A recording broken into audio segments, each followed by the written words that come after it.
There's a fair amount of difference, and on that score, I'd recommend picking up Kevin Bale's book Disposable People. Kevin Bales, who was here at UNL speaking last year with the conference, and he actually has a schema where he shows, this is what these are the characteristics of old slavery, these are the characteristics of new slavery. First of all, start with a commonality. Slaves then, slaves now, forced to work under threat of violence for no pay beyond subsistence. That's the same. Today you add in fraud because slavery is illegal everywhere. That's the first big difference. Slavery today is illegal in every country. There are over a dozen international conventions. There are over 300 bilateral treaties banning the slave trade and banning slavery. So when it does take place, it's not only an ethical crime, but it's actually a legal crime. Beyond that, your question about how people can be held in slavery, I'll give you an example. When I was in northern India, I was talking to a young, I keep calling him young, but he was actually, I think he was in his early 40s, but he looked like he was in his 80s kind of thing because he'd been working in a quarry his whole life. A man who was a third-generation slave. His grandfather had taken a debt for the meager bride price of this man's mother. The grandfather had taken a debt of 62 cents. And 3 generations and 3 slave masters later, this man was forced to work in a quarry, taking rocks out of the earth, pounding those rocks into gravel for the subgrade of India's roads, and then pulverizing that gravel into sand, silica sand, which is an element in the manufacture of glass.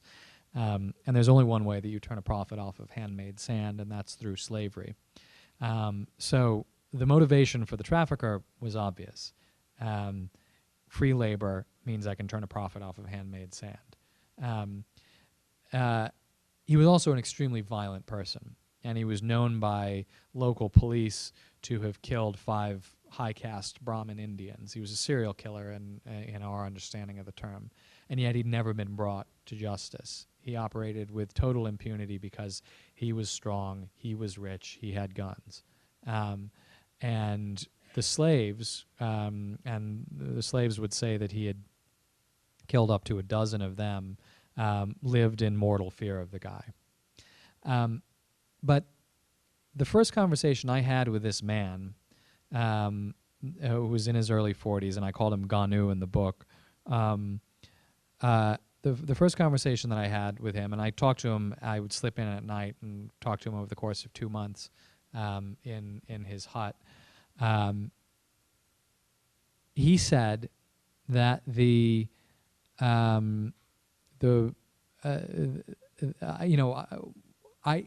I'd been reading also, I should say at this point, on the train between Allahabad and other parts of India. I'd been reading the writings and the speeches of Mahatma Gandhi, and Gandhi had a very eloquent phrase, which I think sort of gets at what you're talking about, where he says, when a slave decides not to be a slave, the bond is snapped and the fetters fall. Slavery and freedom are mental constructs.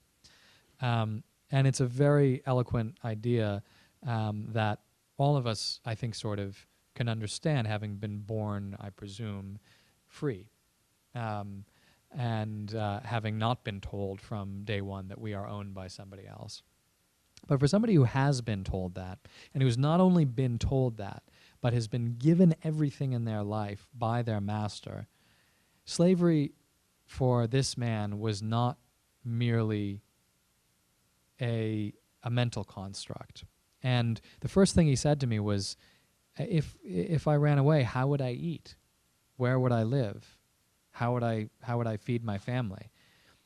Slavery was not a mental construct. Slavery was his world. And Ramesh Garg, who is the master in that particular village, Ramesh Garg was God in that world. He was both the he was both the taker of life, but he was also the giver of sustenance. And so, when faced with that reality, um, you can begin to understand how slavery has been stable and constant and growing in the modern world. It's not just girls being kidnapped off the street in northern Mexico, and so I don't know if you saw this movie. Was it Trade? I think. Or was it like Taken? Was the other one with Liam Neeson? These are kind of extreme Hollywood versions of what modern day slavery looks like. The reality is that this is a way of survival for many people, but it's no less a crime. It's no less a crime, and it's no more. It's no less illegal. But it does make me realize that eradicating it is a really time-consuming and complex process that is not as simple as pay $50 and free a slave.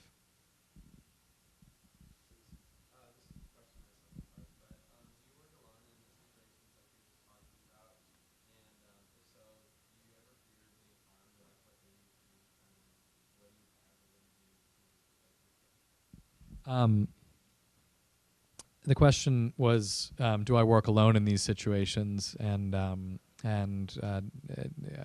do I take security precautions, and what are the concerns that I have for my own security? My flippant answer is that I let my mother worry about that.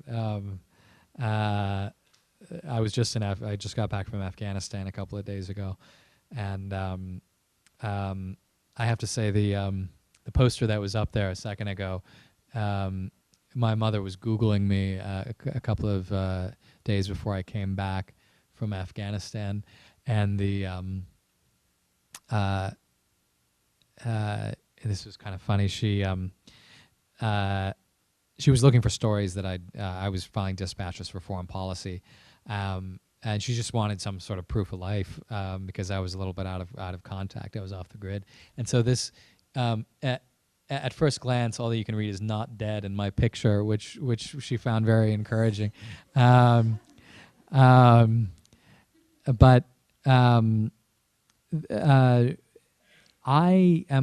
don't work alone. I mean, I don't have a team of Westerners with me. I rarely travel with other Westerners, but I'll have a translator. I don't have security people. Afghanistan was an exception because in part I was serving as an election observer, and so I was required under USAID regulations to have a security detail. But there was a very light footprint, and I sort of made sure that they had a light footprint.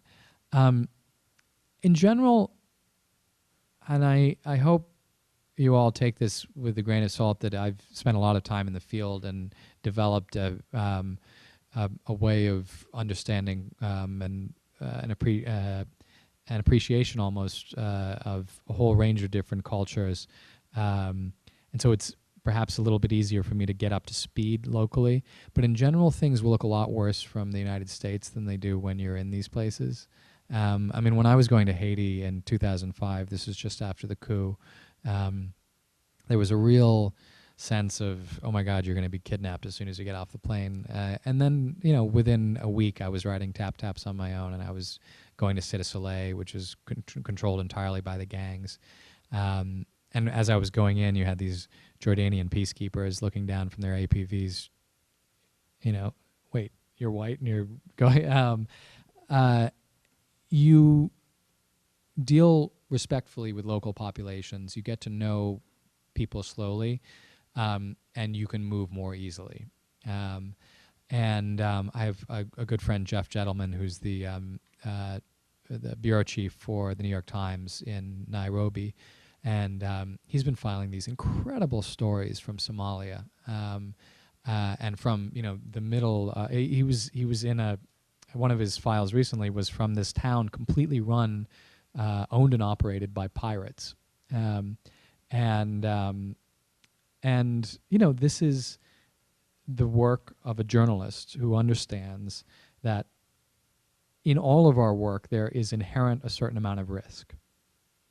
But the risk that is borne by we as Western journalists is really nothing compared to the risk of those that stay in these situations over the long term. And the blowback from our writing won't affect us, it'll affect them. And so we have to be extremely careful about how they are exposed over the course of our reporting and subsequent writing. So when I'm in these situations, those are the ones that I'm primarily concerned about. And the fixers are the ones that Jeff is concerned about.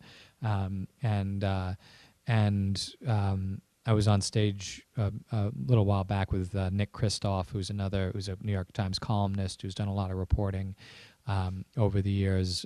Won his first Pulitzer for reporting with his wife on Tiananmen, he talked about his fear at being shot at by Chinese troops in that moment.